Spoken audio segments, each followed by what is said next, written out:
silêncio da mata, o riso ecoou. 3 crianças correndo, o dia clareou. Cauã e Isabelle e o pequeno Michel.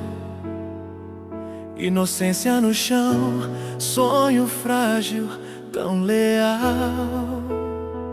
O povoado acordou, com medo no ar.